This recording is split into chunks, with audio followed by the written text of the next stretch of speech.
Essa questão de sustentabilidade, né? É interessante, uma coisa muito importante a gente compreender que a nossa sociedade industrial, que já vai fazer quase 200 anos de revolução industrial, que levou, né, ao advento de nós termos carros, aviões, as fábricas, chegar hoje em dia no computador, no iPhone, passando por isso tudo, as energias, da energia elétrica da primeira até chegar agora as lâmpadas de LED, etc. Tudo isso, toda essa evolução nossa, através da ciência que criou a revolução industrial, nos levou a uma qualidade de vida ótima, óbvio. Há 100 anos atrás e tudo, nós andávamos de carroça e a cavalo. Tinham cidades que não tinham ainda nem um pingo de energia elétrica. Então, só imaginarmos isso em 100 anos, se a gente contar que a história do mundo tem, no mínimo, 5, 6 mil anos. Do mundo não, desse mundo que conhecemos, né, que está documentado na história, nos levou a um conforto, mas ao mesmo tempo nos levou a uma coisa que nós não percebíamos. A poluição dos mares, poluição dos rios, a devastação de florestas, né? A doenças vindas da camada de ozônio, o aquecimento global, essas coisas todas. Ou seja, a Revolução Industrial melhorou a qualidade de vida nossa, nos ajudou a melhorar também a nossa a sobrevida, né?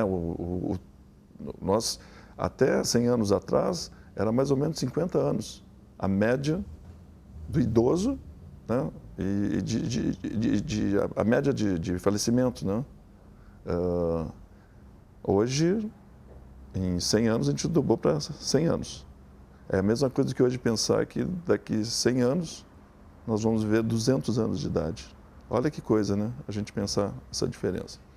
Porém, melhoramos a nossa, mas estamos piorando a do planeta, que é a que nos traz a água que a gente precisa, nos traz os alimentos que nós precisamos, a biodiversidade nos traz os fármacos, os remédios que precisamos, né? Tudo que nós precisamos para ter uma qualidade de vida assim. Então, cria uma dicotomia, né? Exatamente de onde vai o processo da evolução do homem na Terra.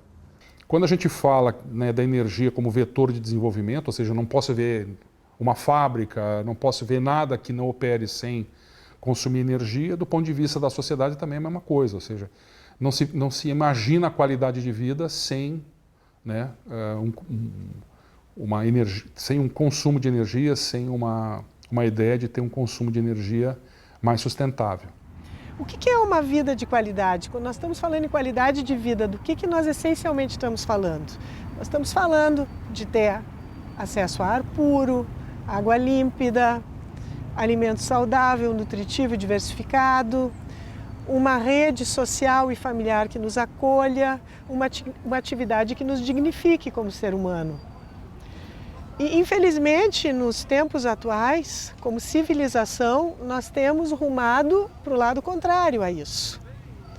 Nós falamos muito de qualidade de vida, mas o confundimos mais do que nada com padrão de vida. Almejamos coisas materiais, caras, sofisticadas, que na sua maior parte nós nem precisamos, mas confundimos isso com qualidade de vida. De que a concepção que nós perseguimos de progresso, ela é orientada pelo consumo desenfreado, entendendo que o nosso planeta é infinito nos recursos que ele nos oferece. Mas isso está longe de ser a verdade. O nosso planeta, outrora visto como um grande planeta, na verdade ele é pequenininho. Ele é limitado e à medida que nós avançamos na exploração de seus recursos, nós estamos cada vez mais próximo de um colapso. É isso que nós vivemos hoje em dia. Dá para fazer dinheiro, sim, usando os recursos naturais, desde que você mantenha eles intactos. Então, começam a surgir técnicas no mundo, começa a pensar no carro elétrico, começa-se as questões de reflorestamento, as técnicas de agricultura sustentável, de não usar agrotóxicos, começam formas das indústrias que precisam jogar os esgotos, ou seus partes químicas que jogavam nos rios, né? E tudo, começam a ter equipamentos que devolvem a água limpa para os rios. Então começam a se desenvolver, né, uma nova indústria da economia verde.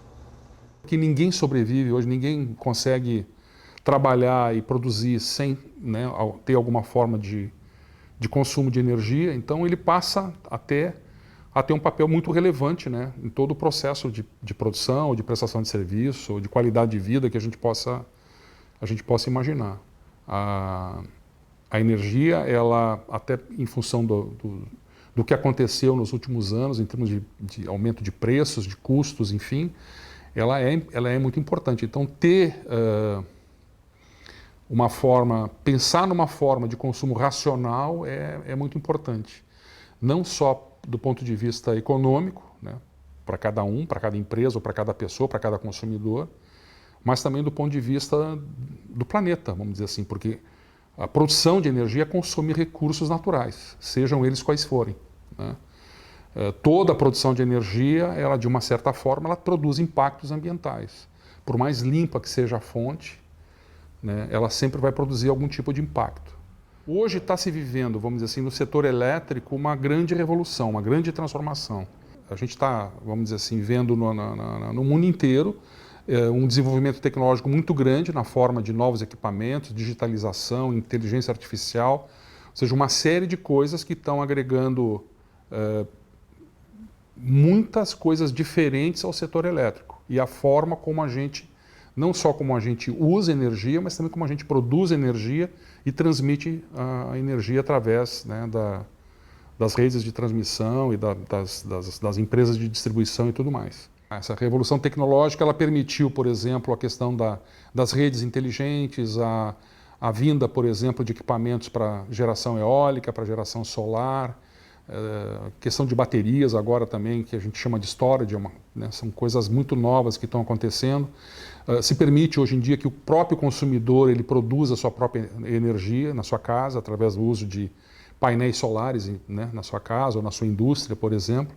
A gente tem que dar os primeiros passos para o caminho certo, onde a nossa geração destruiu, talvez os nossos pais menos, porque não existia tanto plástico, tanta facilidade, o mundo tinha uma economia mais controlada, mas de 30 anos ou 40 para cá houve um desperdício absurdo e hoje a gente está pagando o preço, a gente está deixando uma herança irreparável para trás. Então é hora, os oceanos pedem socorro, o planeta pede ajuda, a gente tem que parar um pouco desse consumo exacerbado e começar a prestar atenção naquilo que realmente importa. Tem muitos organismos internacionais hoje em dia, até de financiamento e de análise de crédito de empresas e tudo mais, que dão muita importância à forma, né, como as empresas estão produzindo, estão consumindo a energia. Então, quanto mais a gente pensar em sustentabilidade, né, mais a gente vai estar contribuindo para o sucesso da empresa, de uma certa forma, seja pelo ponto de vista de uma questão pura e simplesmente econômica, ou seja, eu vou estar consumindo menos e, portanto, eu estou gastando menos, seja do ponto de vista de sustentabilidade, olhando, né, para o nosso planeta e como é que a gente espera que esse planeta vai ficar daqui a 20, 30, 50 anos. Hoje o modelo possibilita que grandes consumidores de energia, não só empresas industriais, mas também comerciais, possam comprar energia no mercado livre, ou seja, elas podem sair do mercado cativo da distribuidora ou do monopólio da distribuidora de energia e podem comprar a sua energia através de quem elas quiserem, de uma geradora, de uma comercializadora ou de alguém que possa fornecer energia para elas. Então, existem consumidores que em função do seu tamanho, hoje, podem se tornar clientes livres, né? Ou seja, comprando energia diretamente de uma empresa de geração ou de uma comercializadora, sem estarem comprando a energia da distribuidora, né? Evidentemente que eles vão estar conectados na rede de distribuição. Então, eles vão pagar para a distribuidora uma espécie de um pedágio, um custo, que é o custo da empresa de distribuição, para ela levar aquela infraestrutura até a porta da empresa. As fontes incentivadas são aquelas fontes de geração que a gente chama de geração limpa. usinas, pequenas centrais hidrelétricas, que são usinas hidrelétricas até 50 megawatts, usinas eólicas e usinas solares e usinas de biomassa. Então, se eu consumidor tiver um consumo acima de 500 kW e quiser comprar energia no Mercado Livre, eu tenho que comprar de uma dessas fontes. Eu não posso comprar de uma grande usina, eu tenho que comprar de uma usina solar, eólica, biomassa ou PCH. Aí eu posso comprar também no Mercado Livre. PCH são pequenas centrais hidrelétricas, são aquelas usinas que têm, vamos dizer assim, uma capacidade instalada até 50 megawatts, mais ou menos. Eu vou deixar de pagar para a distribuidora se eu me conectar, se eu fizer uma negociação de ir para o Mercado Livre, eu vou deixar de pagar para a distribuidora aquela parcela da conta que diz respeito à geração. Eu vou pagar o custo de transmissão, porque eu estou conectado lá. A distribuidora presta um serviço para garantir que aquela estrutura elétrica traga energia para mim com confiabilidade. Então, quando a gente fala do Mercado Livre, normalmente a gente pensa no Mercado Livre como sendo um mercado que ele é acessado por empresas, por grandes empresas, grandes corporações, ou enfim, coisas desse tipo. Mas, vamos dizer assim, a gente certamente, acredito eu, né, vai chegar o dia onde os consumidores, de um modo geral, também terão a oportunidade de escolher a sua fonte de geração. Eu acho que a gente tem alguns pré-requisitos ainda do ponto de vista de sistema, de regulação, até de tecnologia para chegar lá, mas vamos dizer assim, eu acho que nós vamos, né, avançar para esse tipo de coisa, para ter a tal da portabilidade, como a gente tem, por exemplo, na questão da telefonia. Lembrando sempre, né, que escolher o fornecedor de energia não significa que a gente vai se desconectar da distribuidora onde a gente está conectado, né? A gente vai continuar tendo um serviço de fio sendo prestado, né, pela distribuidora, onde a gente está conectado, e a energia a gente talvez tenha a possibilidade de comprar de outros fornecedores.